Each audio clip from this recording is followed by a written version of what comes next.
I fixed my golfer's elbow without stopping my workouts, and here's how you can too. Rest doesn't fix golfer's elbow, it just reduces inflammation. But you didn't get injured because of inflammation. You got injured because your wrist flexor tendons can't handle the load you're putting on them. And the only way to fix that is to make them stronger, gradually and the right way. In this video, I'll show you exactly how to do that without quitting the gym.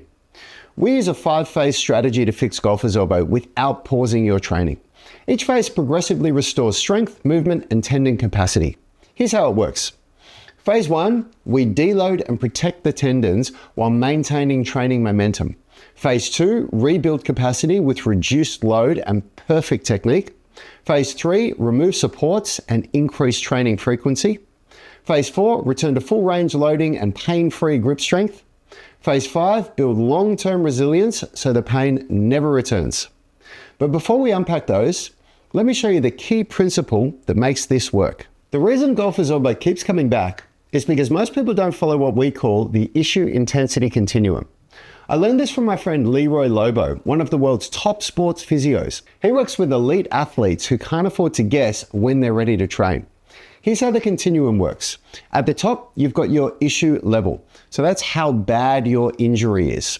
So over here, number 10 means severe pain and 0 means fully healed. At the bottom, you've got training intensity, which is how hard you're pushing in the gym. And that includes 3 things: range of motion, intensity or how heavy the load is, and volume, how many reps per set and how many sets per muscle group. There's an inverse relationship between the two.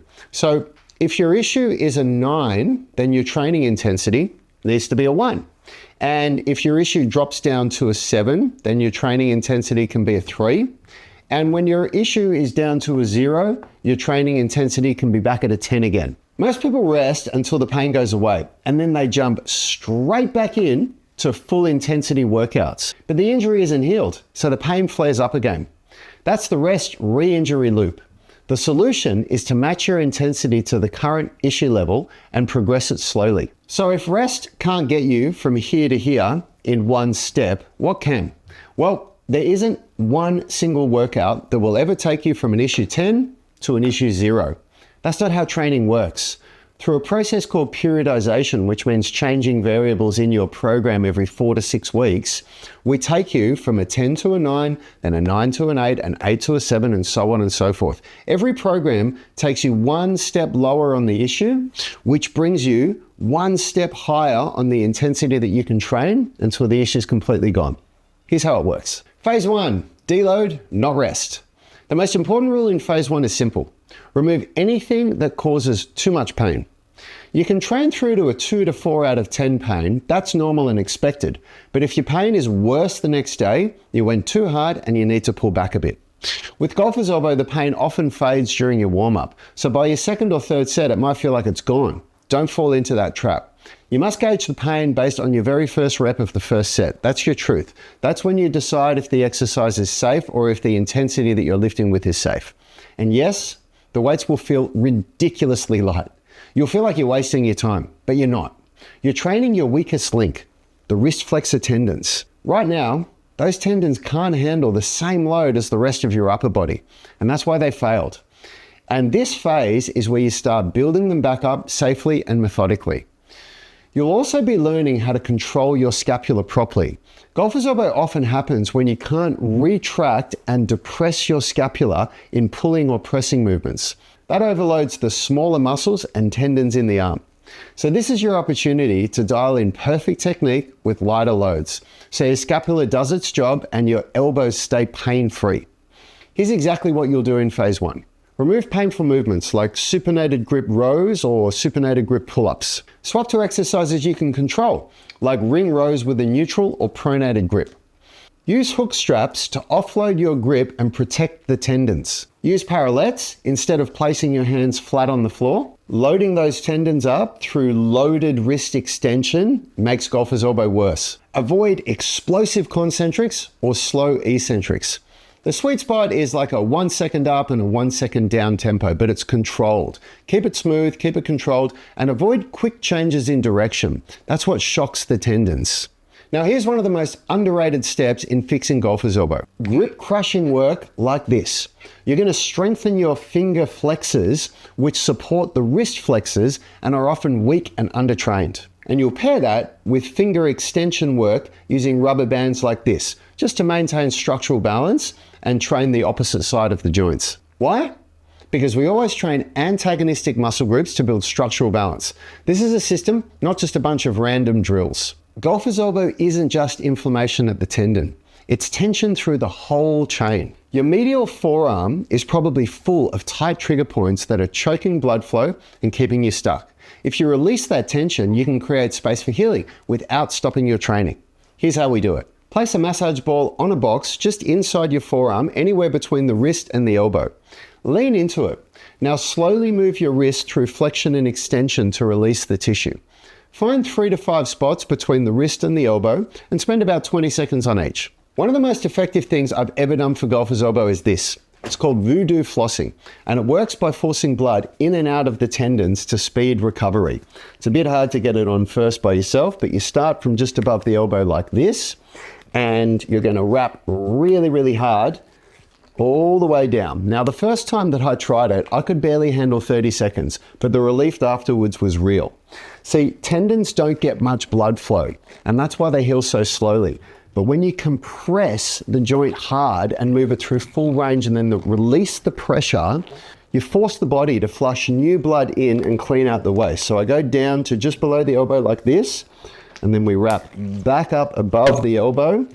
And you can see I'm doing this really, really tight. And then when you get to the top like this, you're just going to tuck it back in. Now, yes, this should feel uncomfortable. That's how you know it's working. So once you're set up like this, what we're going to do is put the wrist into flexion, elbow into flexion, force it here, and then wrist into extension, elbow into extension, force it here. And we do this just a couple of times. It's really uncomfortable, but you watch what happens to my arm when I take this off now. So see how it's all white as it's coming off, as the band's coming off? That's the blood being forced out. And now the blood is going to rush back in, and the tendons that get really low blood flow, they're now getting a whole lot of new oxygenated blood in there. So by the end of phase 1, you'll be doing controlled pulling movements, hook-assisted training, grip crushing work paired with finger extensor work, refining your scapular control and trigger point release, and voodoo flossing. All of this adds up to one thing. You'll be training the real root of the problem without giving up the gym. Phase 2, rebuild capacity. In phase 2, you'll begin reintroducing movements that were too painful in phase 1, but now you'll do it with dramatically less load. Here's what that looks like. Add just 1 day per week of the reintroduced movement. Perform 1 to 2 sets, use about half of the reps you could normally do, and keep using hook straps if needed. So this is where you'll reintroduce pull-ups. This isn't about testing your limits. It's about rebuilding from the ground up. Avoiding the painful movements doesn't solve the problem. You need to retrain those movements under safe conditions and gradually increase capacity. You'll also start wrist flexion with dumbbells paired with wrist extension. Even though wrist extension isn't directly involved in golfer's elbow, it prevents tennis elbow, which often shows up next when your training is lopsided. And yes, you'll continue your finger extensor work and grip crushing exercises. These always go at the end of your upper body workouts. And you'll continue doing them until your symptoms are gone and have stayed gone for at least 3 months. All right, phase 3, we're going to remove supports now. Now you'll stop using the hook straps. By this point, your wrist flexors should be strong enough to grip and pull without pain, but you still want to build slowly. In this phase, continue increasing the load on wrist flexion and extension. Increase to 2 to 3 days per week of wrist and grip work if you can tolerate it. And keep improving scapular control and technique with every pulling rep. And yes, you'll still finish every upper body session with finger extensor work and grip crushing. All right, phase 4, return to full range training. Now you begin testing the movements that were off limits before. So this includes supinated grip rows, barbell work, full volume pulling sessions. Start slow. If anything flares up, you drop back to phase 3. This isn't weakness, it's just smart training. Remember, you're not just healing, you're building your system to handle more than it ever could before. And phase 5 is resilience training. Now you lock it all in.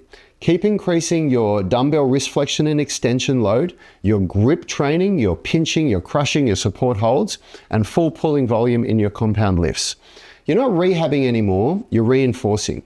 This is where you make your system so strong that the pain never returns. And this is really important to understand.